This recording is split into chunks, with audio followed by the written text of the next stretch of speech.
اعوذ باللہ من الشیطان الرجیم بسم اللہ الرحمن الرحیم۔ بزرگان دین، امت مسلمہ کے غیور نوجوانوں، دینی ملی بھائیوں، اسلامی رشتے کی پردہ نشی مائیں اور بہنیں اور عزیز بچوں، ہر قسم کی تعریف و توصیف، حمد و ثنا، کبریائی و بڑائی، عظمت و بزرگی اور پاکیزگی صرف اور صرف اللہ تبارک و تعالیٰ کے لیے لائق اور زیبا ہے، جو تنہ تنہا ہمارا آپ کا پوری کائنات کا خالق و مالک، رازق و مدبر اور متصرف ہے، جس کی مشیت اور مرضی کے بغیر درخت کا کوئی پتا بھی حرکت نہیں کر سکتا، جس کی مرضی سے، جس کی منشا سے ہوائیں چلتی ہیں، آسمان سے بارش نازل ہوتی ہے اور ہم اور آپ سانسیں لیتے ہیں۔ اسی اللہ تبارک و تعالی نے انسانوں کی ہدایت کے لیے، انسانوں تک اپنا پیغام پہنچانے کے لیے، انسانوں کو اپنے احکامات سے آگاہ کرنے کے لیے نبیوں اور رسولوں کا سلسلہ جاری فرمایا تھا۔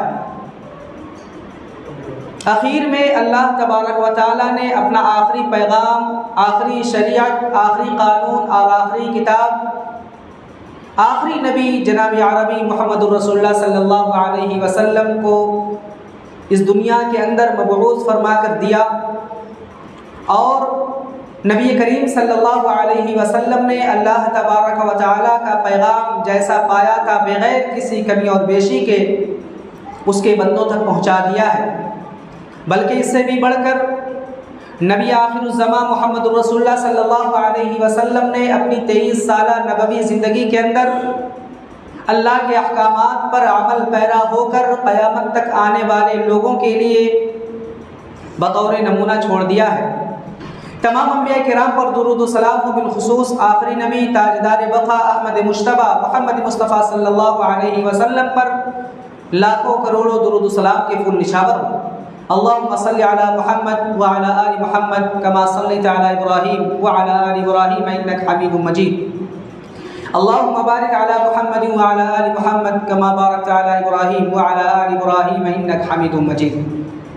حاضرین جمعہ، آج کے خطبہ جمعہ کا موضوع اسلام کی نعمت اور اسلام سے دور ہونے کے اسباب اور اس کا علاج ہے۔ اللہ تبارک و تعالیٰ سے دعا کرتا ہوں رب ذوالجلال کہنے والے کو حق بات قرآن و سنت کے مطابق کہنے اور تمام سامعین اور سامعات کو بغور سننے اور کہنے اور سننے دونوں کو، سننے والوں کو عمل کی توفیق عطا فرمائے، آمین یا رب العالمین۔ حضرات، آج ہم جس دور میں زندگی گزار رہے ہیں، سانسیں لے رہے ہیں، یہ فتنوں کا دور ہے۔ ہر طرف ہمارے اوپر یلغار ہے، ہر کوئی منہ پھاڑے ہمیں اپنا لقمہ بنانے کی کوشش میں ہے۔ اسلام پر جہاں حملہ ہو رہا ہے، وہاں پر اسلام کے ماننے والوں پر بھی حملے ہو رہے ہیں۔ اب اس دور میں اگر کوئی شخص اپنا ایمان بچا لے، اپنے آپ کو ہدایت پر ثابت قدم رکھے، تو اس سے زیادہ بہادر، اس سے زیادہ ایمان والا، اس سے زیادہ اللہ والا، تقوی والا کوئی شخص نہیں ہوگا، خواہ مرد ہو یا عورت۔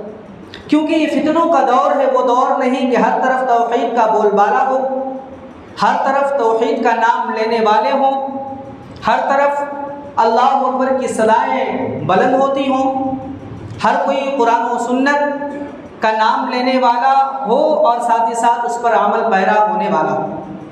آج جہاں پر اسلام کے خلاف سازشیں رچی جا رہی ہیں، اعلانیہ طور پر وہیں پر اسلام کا نام لے کر، قرآن و سنت کا نام لے کر بھی اسلام اور علیہ السلام پر حملے کیے جا رہے ہیں۔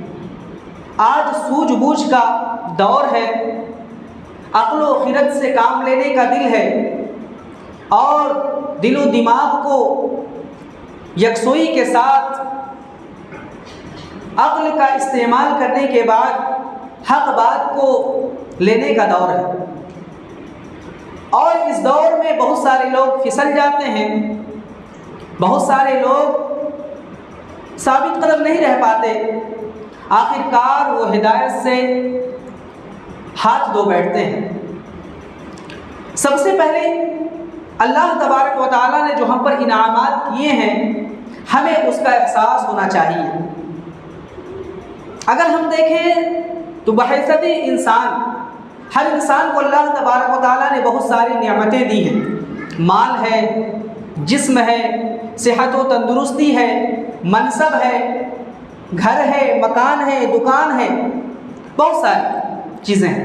وَفِي أَنفُسِكُمْ أَفَلَا تُبْصِرُونَ، اور اگر ہم دیکھیں اپنے جسم کے اندر تو اللہ تبارک و تعالیٰ نے ایسی ایسی چیزیں ہمیں دی ہیں، جب انسان بیمار ہوتا ہے ہاسپٹل کا چکر لگانا پڑتا ہے اور ڈاکٹر کی لمبی لمبی فیس دینی پڑتی ہے، اور جب بل آتا ہے تو اس وقت احساس ہوتا ہے کہ چند سانسوں کے بدلے میں ہمیں لاکھوں روپے خرچ کرنے پڑتے ہیں، چند سانسوں کے بدلے میں یا کسی نس کے بدلے میں اور چند قطرے خون کے بدلے میں، بلڈ کے بدلے میں ہمیں لاکھوں روپے خرچ کرنے پڑتے ہیں۔ جب انسان غور کرے تو اللہ تبارک و تعالیٰ ان قطروں کو، بلڈ کو اور ہماری سانسوں کو بغیر کسی عوض، بغیر کسی مقابل، بغیر کسی روپے پیسے کے ہمیں اللہ رب العالمین نے عطا کر دیا ہے۔ اس کا احساس ہونا چاہیے بحیثیت انسان، اور یہ چیز اللہ تبارک و تعالیٰ نے ہر ایک کو دی ہے، کافر ہو یا مشرک، مومن ہو یا کوئی اور مذہب کا ماننے والا، امیر ہو یا غریب، ہر ایک کو اللہ رب العالمین نے عطا کی۔ اور بحیثیت انسان یہ تمام نعمتیں ہیں۔ اگر بحیثیت مسلم، ہم اسلام کے ماننے والے ہیں، ہم مسلمان ہیں، اس حیثیت سے اگر دیکھتے ہیں تو اللہ تبارک و تعالیٰ نے سب سے بڑی نعمت جو ہمیں دی ہے وہ ہے اسلام۔ جہاں ہمیں نعمتیں جب ملتی ہیں تو نعمتوں کا احساس ہونا چاہیے، اس کا اعتراف ہونا چاہیے، یہ سوچنا چاہیے کہ اللہ کی دی ہوئی نعمت ہے اور اس نعمت کی قدردانی ہونی چاہیے، شکر گزاری ہونی چاہیے۔ جیسے اللہ تبارک و تعالیٰ نے ہمیں صحت دی ہے، جسم دیا ہے، ہمیں تندرستی دی ہے، ہم اس کی حفاظت کے لیے بہت ساری تدابیر ہم اپناتے ہیں، مارننگ واک کرتے ہیں، اسی طرح سے دوائیں ہم لیتے ہیں، سبزیاں اور جو چیزیں ہمارے صحت کے لیے فائدہ مند ہیں وہ چیزیں ہم کھاتے ہیں۔ اور اگر ڈاکٹر نے بتا دیا کہ یہ چیزیں تمہارے جسم کو نقصان پہنچائیں گی تو ان چیزوں سے ہم بچتے ہیں۔ اگر بلڈ پریشر کا کوئی مریض ہے تو کچھ چیزوں سے بچتا ہے، اگر کوئی شوگر کا مریض ہے وہ کچھ چیزوں سے بچتا ہے۔ تو اسی طرح سے جس طرح سے ہم اپنے جسم کو بچاتے ہیں، اسی طرح سے ہم گاڑی، موٹر سائیکل اور اسی طرح سے بلڈنگ اور اسی طرح سے موبائل جو بھی خریدتے ہیں، ہم ان چیزوں کو، ان نعمتوں کو، ان سامان کو ہم تمام چیزوں سے بچاتے ہیں جو ان کے لیے نقصان دہ ہے۔ یہ نعمت ہے، ہم جانتے ہیں کہ وہ نعمت ہے، یہ اللہ کا دیا ہوا ہے، ہماری گاڑی کمائی ہوئی دولت سے یہ خریدی ہوئی چیز ہے۔ جس طرح سے ہم نعمتوں کا احساس کرتے ہیں، اس سامان کی حفاظت کرتے ہیں، تو میرے بھائیوں جتنی بڑی نعمت ہوتی ہے، جتنی قیمتی سامان ہوتا ہے، اسی قدر اس کی حفاظت بھی کی جاتی ہے۔ اگر ہمارا ہیلمٹ ہو، ہم 100 روپے، 300، 400 روپے، 500 روپے یا 1000 روپے میں ہیلمٹ لیتے ہیں، گھر جاتے ہیں فوراً اس کو نکال کر کے ہم نے پھینک دیا، کہیں بھی رکھ دیا، دوسرے دن جب ضرورت پڑی پھر اس کو اٹھا لیا، اس کی وہ قیمت نہیں ہے، یا اس کی ہم اس طرح سے حفاظت نہیں کرتے ہیں جس طرح سے ہم لاکھ روپے موبائل کی حفاظت کرتے ہیں۔ جب بھی چلتے ہیں، جتنے بھی بزی ہوں، فوراً اسے اوپر رکھتے ہیں کہیں بچے کا ہاتھ نہ پہنچ جائے۔ آپ لوگ بیٹھ جائیں، جگہ دیں، آپ لوگ آگے آ جائیں، آپ لوگ آ جائیں، آگے آ جائیں تاکہ سامنے والے کو، بعد میں آنے والوں کو جگہ ملے۔ تو میرے بھائیو، اگر لاکھ روپے کا موبائل ہے تو اسے ہیلمٹ کی طرح ہم نہیں رکھتے، کیونکہ اس کی قیمت ہے، اس کی عظمت ہے ہمارے دل میں، یا ہمیں اس کا اعتراف ہے کہ یہ چیز اتنی قیمتی ہے کہ اسے ہر جگہ نہیں پھینکا جا سکتا، اسے ہر جگہ نہیں رکھا جاتا۔ تو میرے بھائیو، جس نعمت کی ہم جتنی قدردانی کرتے ہیں اور جس کی عظمت کو ہم زیادہ سمجھتے ہیں، وہ زیادہ قیمتی ہوتی ہے. یہ سامان کی بات ہے. تو جتنی عظیم نعمت ہو، جتنا قیمتی سامان ہو، اس کی حفاظت اسی قدر ہونی چاہیے. اور بحیثیت مسلم اگر ہم دیکھتے ہیں تو اللہ تبارک و تعالیٰ نے سب سے قیمتی دولت جو ہمیں دی ہے، جب سے سب سے عظیم جو تحفہ ہمیں دیا ہے وہ اسلام کا تحفہ ہے. یقین مانی اسلام بہت بڑی دولت ہے. اسلام بہت قیمتی تحفہ ہے اللہ تبارک و تعالیٰ کی جانب سے، کیونکہ ہر ایک کو یہ دولت نصیب نہیں ہوتی. قارون گزرا ہے، حامان گزرا ہے، فرعون گزرا ہے، ابو جہل ابو لہب گزرا ہے. اللہ تبارک و تعالیٰ نے ان لوگوں کو ایمان کی دولت سے محروم رکھا ہے. اگر ہم آج کچھ محرومیوں میں جی رہے ہیں، اللہ تبارک و تعالیٰ نے کسی کو مال کم دیا ہے، کسی کا گھر نہیں ہے، کسی کا دکان نہیں ہے، کسی کو چند بیماریوں میں مبتلا کر دیا ہے. یہ کچھ محرومیاں ہیں. کسی کو نیک اولاد سے محروم رکھا ہے اور کسی کو سرے سے اولاد ہی سے محروم رکھا ہے. لیکن اگر ہم انہی کے مقابل میں ہم دیکھیں کہ اللہ نے کن نعمتوں سے نوازا ہے، تو نعمتوں جو ملی ہیں ہم کو وہ زیادہ ہے بنسبت اس کے جن سے ہم محروم ہیں. ظاہری طور پر بھی ہم دیکھیں اور باطنی طور پر دیکھیں تو اسلام سے بڑی دولت، اسلام سے قیمتی تحفہ ہمیں نہیں ملا ہے. تو جس طرح سے قیمتی سامان ہو، عظیم نعمت ہو، تو اسی قدر اس کی حفاظت ہوتی ہے. تو اسلام کی کتنی حفاظت ہونی چاہیے؟ اسلام کی اسی قدر حفاظت ہونی چاہیے. جس طرح ہم لاکھ روپے کا موبائل اور 10 لاکھ اور 15 لاکھ کی گاڑی کا جس طرح سے ہم اہتمام کرتے ہیں، اس کی حفاظت کرتے ہیں، تو اس سے زیادہ ہمیں اس دولت کی حفاظت کرنی چاہیے جو ہر ایک کو نصیب بھی نہیں ہوتی. اگر کوئی محنت کرے، مشقت کرے، کمائے، دن رات وہ کھٹے اور پھر 10 لاکھ کی گاڑی لے لے، کیا وہ شخص آرام سے اس گاڑی کو چھوڑ دے گا؟ کیا اس کو اپنے ہاتھوں سے برباد کرے گا؟ کیا توڑ پھوڑ دے گا؟ ہرگز نہیں. اسی طرح اللہ نے ہمیں دے دیا ہے وہ نعمت، تو وہ سامان تو اللہ تبارک و تعالیٰ نے محنت کرنے سے دیا ہے. لیکن یہ ایمان جو ہے، اسلام ہے، یہ اللہ رب العالمین کی توفیق سے ملی ہے. ہر دولت مند کو نہیں ملتی. سامان تو ہر دولت کو مل جاتا ہے، مہنگی چیزیں ہر اہل ثروت کو مل جاتی ہے، لیکن ایمان، یہ اسلام ہر ایک کو نہیں ملتی. اسی قدر اس کی حفاظت بھی ہونی چاہیے. اور حفاظت کیسی ہونی چاہیے؟ اللہ تبارک و تعالیٰ نے قرآن کریم میں بھی نازل فرما دیا ہے آیتیں، اور اللہ کے نبی صلی اللہ علیہ وسلم نے بھی بتلا دیا ہے، اور صحابہ کرام نے اس کو برت کر کے ہمیں بتلا دیا ہے کہ اگر تمہارے دور میں، اگر تمہاری زندگی میں اگر آزمائشیں آئیں، اگر مصیبت کے پہاڑ توڑے جائیں، اگر تمہارے اوپر ظلم و ستم ہو، تب بھی اس ایمان کو، اس دولت کو، اس اسلام کو نہیں چھوڑنا ہے، کسی بھی حال میں نہیں چھوڑنا ہے. ایمان اتنی بڑی دولت ہے، اتنا قیمتی تحفہ ہے اللہ تبارک و تعالیٰ نے. اور اس کا صرف یہ نہیں کہ ہمیں آخرت میں اس کا ثواب ملے گا، یہ نہیں کہ اللہ تبارک و تعالیٰ آخرت میں دے گا، دنیا میں بھی دے گا، آخرت میں بھی دے گا. اگر اسلام لانے کے لیے اور اسلام پر جمنے کے لیے یا اسلام پر ہمیں ثابت قدم رہنے پر کوئی مصیبت آئے یا پریشانیاں آئیں، تو یاد رکھیے گا یہ پریشانیاں ہمارے لیے اجر و ثواب کا باعث ہیں. ان الذين قالوا ربنا الله ثم استقاموا تتنزل عليهم الملائكه الا تخافوا ولا تحزنوا ابشروا بالجنه التي كنتم توعدون. اللہ تبارک و تعالیٰ نے فرمایا جو لوگ اسلام لاتے ہیں، اسلام قبول کرتے ہیں، ایمان لاتے ہیں اور پھر اس پر ڈٹ جاتے ہیں، ثابت قدم رہتے ہیں، فرشتے نازل ہوتے ہیں، موت کے وقت فرشتے نازل ہوتے ہیں اور کہتے ہیں تمہیں خوف کھانے کی ضرورت نہیں، تمہیں رنج و غم کرنے کی ضرورت نہیں. وَابْشِرُوا بِالْجَنَّةِ الَّتِي كُنْتُمْ تُوعَدُونَ، جس جنت کا وعدہ تم سے کیا جاتا تھا وہ جنت تمہارے لیے تیار ہو، تم خوش ہو جاؤ. وہ جنت تمہارے لیے تیار ہے، تم خوش ہو جاؤ. یہ خوشخبری مل جاتی ہے دنیا کے اندر میرے بھائی. کیونکہ اسلام پر اس شخص نے اپنے پیر جما لیے ہیں، ثابت قدمی اس نے دکھلائی ہے. ثابت قدمی اگر ہے اسلام کے اندر تو یہ خوشخبری ملے گی، اور اگر نہیں ہے اور اسلام ڈاماڈول ہو رہا ہے یا ہم ثابت قدم اس طرح سے نہیں ہے جس طرح سے اللہ تبارک و تعالیٰ کو مطلوب ہے، تو یاد رکھیے گا ان نعمتوں سے ہم محروم ہو جائیں. دنیا بھی نہیں ملے گی اور آخرت بھی نہیں ملے گی. اسی لیے ہم جب خطبہ مسنونہ میں، خطبہ جمعہ ہو، خطبہ نکاح ہو یا اور ایسے درس و دروس کے لیے جو خطبہ پڑھا جاتا ہے، اس میں ایک آیت کی تلاوت کی جاتی ہے. 4 آیتیں جو ہیں اس میں ایک آیت یہ بھی ہے، یا ایھا الذین آمنوا اتقوا اللہ حق تقاتہ، کہ اللہ رب العالمین سے ویسے ہی ڈرو جیسے ڈرنے کا حق ہے. ولا تموتن الا وانتم مسلمون، اور تمہیں موت نہ آئے مگر اس حال میں کہ تم مومن ہو، مسلمان ہو۔ آپ نے غور کیا ہے کہ یہ آیت پڑھی جاتی؟ جہاں بہت ساری حکمتیں ہو سکتی ہیں، یہاں پر ایک حکمت یہ بھی پنہا ہے کہ دیکھو جمعہ کا دن ہے یا خوشی کا دن ہے، شادی ہو رہی ہے، اس دن کیا ضرورت ہے مرنے مارنے کی بات کیوں ہو رہی ہے؟ وہاں تو شادی کا ماحول ہے، غم کا ماحول نہیں ہے۔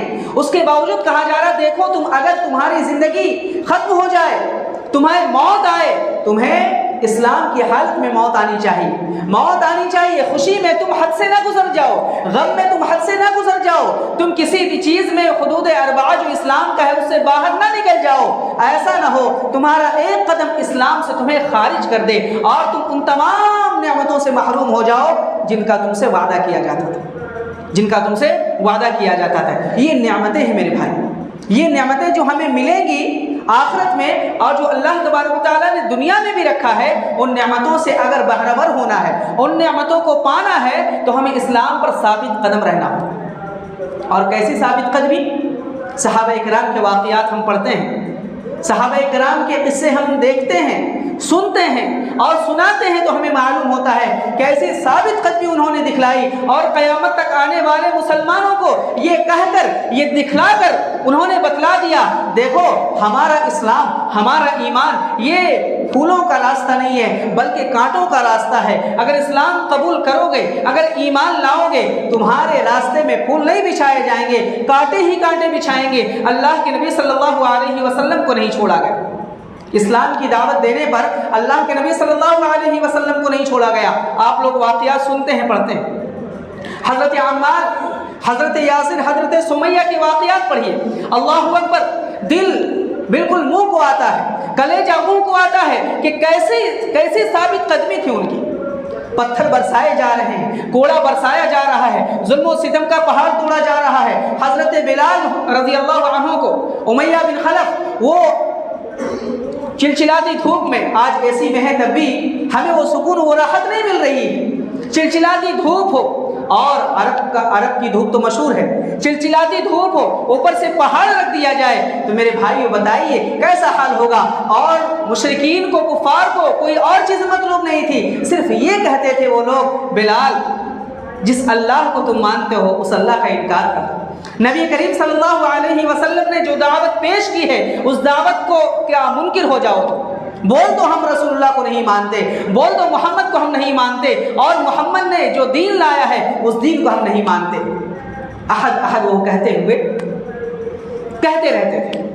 سمیہ رضی اللہ عنہ کو کس طرح ابو جہل نے سزا دی اسلام کی پاداش میں، ایمان لانے کی پاداش میں۔ قصور کیا تھا؟ کوئی قصور نہیں تھا، یہی کہتی تھی کہ ہم اللہ کے علاوہ کسی اور کو نہیں مانتے، ہم اللہ کے علاوہ کسی کے سامنے سجدہ نہیں کرتے، اور صرف یہی نہیں بلکہ تم جتنے معبودان باطلہ کو پکارتے ہو سب کو ہم باطل سمجھتے ہیں۔ اور یاد رکھیے گا توحید کی جب بھی دعوت ہو صرف یہ کہہ دینا کافی نہیں ہوگا کہ اللہ رب العالمین کی ہم عبادت کرتے ہیں۔ ایاک نعبد و ایاک نستعین میں یہ بھی ہے ہم تیری ہی عبادت کرتے ہیں اور تیرے سوا جتنے ہیں سب کو ہم باطل اور غلط سمجھتے ہیں۔ یہ بھی ہے، صرف یہ نہیں کہ نماز کی دعوت دیں، یہ نہیں کہ صرف توحید کی دعوت دیں، لا الہ الا اللہ کی عبادت کی جائے، یہ ساتھ ساتھ یہ بھی ہونا چاہیے غیر اللہ کی عبادت نہ کی جائے، غیر اللہ کی عبادت نہ کی جائے، یہ بھی دعوت میں شامل ہے۔ بہرحال تو کس طرح سے صحابہ کرام نے یہ دور دکھلائے ہیں۔ یہی نہیں، جب بھی قربانی پیش کرنے کی بات آئے، جب بھی یہ دیکھنے کی بات آئے کہ ہماری گاڑھی کمائی ایک طرف، دوسری طرف اسلام ہے، دوسری طرف ایمان ہے، تو صحابہ کرام نے ایمان کو چوائس کیا ہے، ایمان کو پکڑا ہے۔ حضرت صہیب رومی بہت ہی مشہور صحابی ہے، صحابی رسول ہے، مشہور صحابی ہے، وہ روم کے رہنے والے تھے، لمبا قصہ ہے، اور اس کے بعد پھر مکہ آ گئے۔ مکہ سے اللہ کے نبی صلی اللہ علیہ وسلم کو ہجرت کرنے کا حکم ملا اللہ رب العالمین کی جانب سے، ہجرت کر کے چلے گئے، اور جو لوگ مکہ کے اندر موجود تھے ان پر مشرکین اور کفار پہاڑ توڑتے تھے ظلم و ستم کا۔ تو صہیب رومی نے کہا میں بھی ہجرت کر جاتا ہوں، چنانچہ وہ ہجرت کرنے لگے۔ بڑے دولت مند تھے، بڑی دولت انہوں نے کمائی تھی، جب ہجرت کرنے لگے، اور بہت بڑے تیر انداز تھے، جب ہجرت کرنے لگے مشرکین مکہ نے انہیں روک لیا اور کہا تمہیں ہم ہجرت کرنے نہیں دیں گے۔ کہا کیا وجہ ہے؟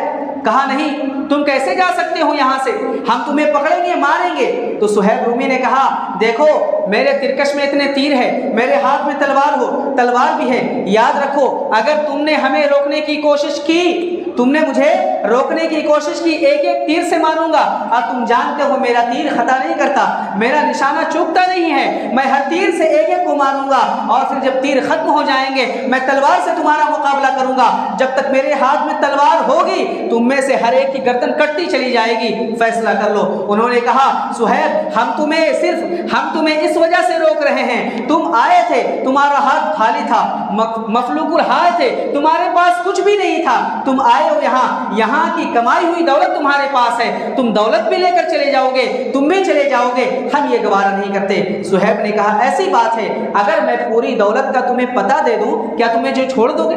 کہا ہاں تمہارے مال سے غرض ہے, تمہاری دولت سے غرض ہے. صہیب رومی نے پورا مال دے دیا.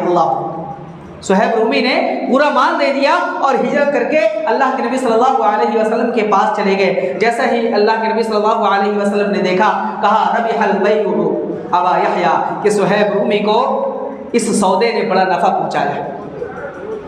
زندگی کی کمائی ہوئی دولت, کمایا ہوا سارا مال انہوں نے لٹا دیا اسلام کے نام پر, ایمان کے نام پر.